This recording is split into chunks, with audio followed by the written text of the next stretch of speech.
ഞാൻ ഈ വന്നിറങ്ങിയപ്പോൾ കണ്ടൊരു കാഴ്ച, ഈ പറഞ്ഞ നമ്മളെല്ലാം ഒരുപാട് സന്തോഷിക്കുകയും സംസാരിക്കുകയും ചെയ്യുന്ന ഒളിമ്പ്യനായിട്ടുള്ള ഹോക്കി താരമായിട്ടുള്ള ശ്രീജേഷിനപ്പുറം ശ്രീജേഷ് ഒരു സാധാരണ മനുഷ്യൻ കൂടിയാണ്. വന്നിറങ്ങിയ എയർപോർട്ടിൽ വെച്ചിട്ട് അമ്മയെ ചേർത്ത് നിർത്തുന്നു, ഭാര്യയെ അനീഷയെ ചേർത്ത് നിർത്തുന്നു, മക്കളെ ചേർത്ത് നിർത്തുന്നു, കഴുത്തിൽ കിടന്ന മെഡൽ എടുത്ത് അച്ഛൻ്റെ കഴുത്തിലിട്ട് കൊടുക്കുന്ന ഒരു ശ്രീജേഷിൻ്റെ ഒരു വളരെ ബ്യൂട്ടിഫുൾ ആയിട്ടുള്ള, ആരും ഇഷ്ടപ്പെടുന്ന ഒരു കാഴ്ച. അതൊന്നും നമ്മൾ പ്രീ സ്ക്രിപ്റ്റഡ് അല്ല, മുൻപ് തീരുമാനിച്ചൊന്നുമല്ല. പക്ഷേ ശ്രീജേഷിന് അപ്പോൾ തോന്നിയ ഒരു തോന്നലതായിരുന്നു അല്ലേ ചെയ്യാൻ. അത് അതിനൊരു വലിയൊരു കഥയുണ്ട്. കാരണം വെച്ച് കഴിഞ്ഞാൽ ഒരു സ്പോർട്സ് താരം നല്ല പെർഫോമൻസ് ചെയ്യണമെങ്കിൽ, മെഡൽ വാങ്ങിയിട്ട് വരണമെങ്കിൽ അത് അദ്ദേഹത്തിൻ്റെ മാത്രം കഴിവല്ല. ശരിക്കും ഒരു ഇനീഷ്യൽ സ്റ്റേജ് ഉണ്ട്. എൻ്റെ കരിയറിൻ്റെ ഇനീഷ്യൽ സ്റ്റേജിൽ എൻ്റെ അച്ഛൻ കൃഷിക്കാരനാണ്. അപ്പം ആ ഒരു ഇനീഷ്യൽ സ്റ്റേജിൽ ഫിനാൻഷ്യലി നമ്മൾ ഒത്തിരി സാക്രിഫൈസ് ചെയ്തിട്ടുണ്ട്. പിന്നെ ഇനീഷ്യൽ സ്റ്റേജിൽ വേണ്ട 1-2 കാര്യങ്ങൾ ഫിനാൻഷ്യലി സപ്പോർട്ടാണ്, പിന്നെ മെൻ്റലി സപ്പോർട്ടാണ്, പിന്നെ ഫാമിലി എന്ന് പറഞ്ഞു കഴിഞ്ഞാൽ നമുക്ക് നമ്മുടെ മേലധികം പ്രഷർ ഇടരുത്. അതായത് വേണ്ട നീ കളിക്കേണ്ട, അല്ലെങ്കിൽ നീ പഠനത്തിൽ കൂടുതൽ ഫോക്കസ് എന്നുള്ള കാര്യങ്ങളൊക്കെ പറയുമ്പോഴത്തേക്കും ആ ഇനീഷ്യൽ സ്റ്റേജിലുള്ള ഇൻട്രസ്റ്റ് പോകും, നമ്മൾ തളർന്നു പോകും. അപ്പം അവിടെ മുതൽ പിന്നെ നമ്മൾ കൂടുതൽ പ്രാക്ടീസിന് പോകുന്നു. അപ്പോൾ ഞാൻ 12-ാം വയസ്സിൽ വീട്ടിൽ നിന്നും ജീവിരാജ സ്പോർട്സ് സ്കൂളിൽ പോയൊരു വ്യക്തിയാണ്. അതിനുശേഷം അന്ന് തുടങ്ങിയ യാത്രയാണ്. ഇന്നിപ്പോൾ 33 വയസ്സ് കഴിഞ്ഞു, ഇപ്പോഴും യാത്ര ചെയ്തുകൊണ്ടിരിക്കുകയാണ്. അപ്പം ഫാമിലിക്ക്, അച്ഛനും അമ്മയ്ക്കും ആ ഒരു മകൻ കൂടെ ഇല്ലാത്തതിൻ്റെ ഒരു വിഷമമുണ്ട്. ഞാനിന്ന് എന്താ പറയുക, 2013 എൻ്റെ വിവാഹം കഴിഞ്ഞതാണ്. അപ്പം ഏകദേശം ഒരു 8 വർഷം കഴിഞ്ഞു. അപ്പോൾ ആ വിവാഹം കഴിഞ്ഞിട്ട് 8 വർഷമായിട്ട് ഭാര്യയുടെ കൂടെ ഒരു പക്ഷേ മാക്സിമം 1 വർഷം കൂടെ സ്പെൻഡ് ചെയ്ത് കാണത്തില്ല. അപ്പം അതൊരു സാക്രിഫൈ ആണ്. വൈഫിന് ഹസ്ബൻഡിനെ മിസ് ചെയ്യുന്നു, ഹസ്ബൻഡിന് വൈഫിനെ മിസ് ചെയ്യുന്നു. പിന്നെ എനിക്ക് 2 മക്കളാണുള്ളത്. എൻ്റെ മൂത്ത മോള് ജനിക്കുന്ന സമയത്ത് അനുശ്രീ. അപ്പോൾ അപ്പോൾ മോള് ജനിക്കുന്ന സമയത്ത് ഞാൻ വേൾഡ് കപ്പ് കഴിഞ്ഞ് വന്നേ ഉള്ളൂ. ജനിച്ച് 3-ാം ദിവസം ഞാൻ അടുത്ത ക്യാമ്പിൽ പോയി. പിന്നെ വരുമ്പോൾ കുട്ടിക്ക് 3 മാസം കഴിഞ്ഞു.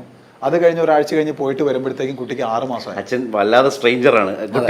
കുട്ടികൾക്ക് ഞാൻ ഇടയ്ക്ക് വരുന്നൊരു അതിഥിയാണ്. ഇടയ്ക്കൊക്കെ ചോദിക്കും പോവാറായോ, എന്നാ പോകുന്നേ, വന്ന് കയറുമ്പോഴേ എന്നാ പോകുന്നെന്ന് ചോദിക്കുന്ന ചോദ്യം സത്യം. അപ്പം അവർക്കെന്ന് പറഞ്ഞാൽ അവരുടെ കംഫോർട്ട് സോണ് ബെഡ്റൂമിൽ ചെല്ലുമ്പോൾ അമ്മ, അനിയൻ അല്ലെങ്കിൽ മോള്, അത്രയേ ഉള്ളൂ. അവർക്ക് അതിൽ നിന്ന് ഒരാളോട് എക്സ്ട്രാ വരുമ്പോഴത്തേക്ക് അവർക്ക് അഡ്ജസ്റ്റ് ചെയ്യാൻ ബുദ്ധിമുട്ടാണ്. അപ്പം ഇത്രയും കാര്യങ്ങൾ അവർ സാക്രിഫൈസ് ചെയ്യുന്നുണ്ട്. അവരുടെ കുട്ടിക്കാലത്ത് അച്ഛനെ കാണുന്നില്ല, അല്ലെങ്കിൽ പുറത്ത് പോകാൻ പറ്റുന്നില്ല. അപ്പോൾ അങ്ങനെയുള്ള കാര്യങ്ങൾ മിസ് ചെയ്യുന്നുണ്ട്. പക്ഷേ ഇത്രയും ബുദ്ധിമുട്ടുണ്ടെങ്കിലും ഇവർ ഈ ബുദ്ധിമുട്ടൊന്നും എന്നെ അറിയിക്കുന്നില്ല.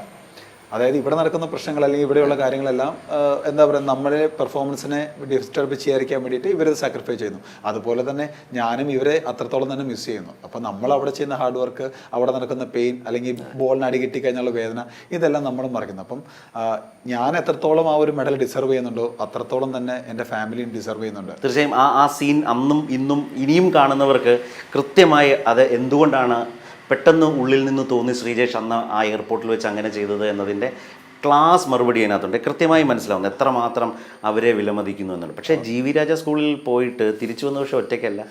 ജീവിരാജ സ്പോർട്സ് സ്കൂള് എൻ്റെ ജീവിതം ഡിസൈൻ ചെയ്ത സ്ഥലമാണല്ലേ. ജീവിതം മൊത്തം തന്നൊരു സ്കൂളാണ്. കാരണം ഞാൻ ആദ്യമായിട്ട് ഹോക്കി കാണുന്നത് ജീവിരാജ് സ്പോർട്സ് സ്കൂളിൽ ചെന്നേ പിന്നെയാണ്.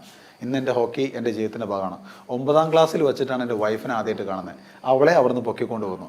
അത് കഴിഞ്ഞിട്ട് പിന്നെ ഒരു ജോലി. ഞാൻ ഇന്ന് വിദ്യാഭ്യാസ വകുപ്പിൽ ഡെപ്യൂട്ടി ഡയറക്ടർ ആയിട്ട് വർക്ക് ചെയ്യുന്നൊരു വ്യക്തിയാണ്. അപ്പം ഞാൻ അവിടെ കാണുമ്പോൾ എന്താ പറയുന്നത്, ഗബ്രിയേൽ എന്ന് പറഞ്ഞൊരു സാറ്, അന്നത്തെ ഡെപ്യൂട്ടി ഡയറക്ടർ ആയിരുന്നു, ജോയിൻറ്റ് ഡയറക്ടറായിട്ട് റിട്ടയർഡ് ചെയ്തു. അദ്ദേഹം അവിടെ വരുന്നൊരു വണ്ടി ഉണ്ടായിരുന്നു. അപ്പം ആ പുള്ളീനെ കണ്ടൊരു ഇൻസ്പിറേഷൻ എനിക്കുണ്ട്. അതായത് പുള്ളി വരുമ്പോഴത്തേക്ക് എല്ലാവർക്കും പേടിയാണ്. അപ്പം ഇന്ന് ഞാൻ ആ പോസ്റ്റിലാണ് ഇരിക്കുന്നത്. അപ്പം എന്നെ സംബന്ധിച്ചിടത്തോളം ജീവിരാജ സ്പോർട്സ് സ്കൂൾ എന്ന് പറയുന്നത് എൻ്റെ ജീവിതത്തിൻ്റെ ഒരു നെടുന്തൂണ്, അല്ലെങ്കിൽ ഒരു മുഖ്യ പങ്ക് വഹിക്കുന്ന ഒരു വിദ്യാഭ്യാസ സ്ഥാപനം. തിരക്ക് കഴിഞ്ഞൊന്ന് പോകണ്ടേ അവിടേക്ക്? ഉറപ്പായിട്ടും അനീഷയും കൂട്ടി എല്ലാവരെയും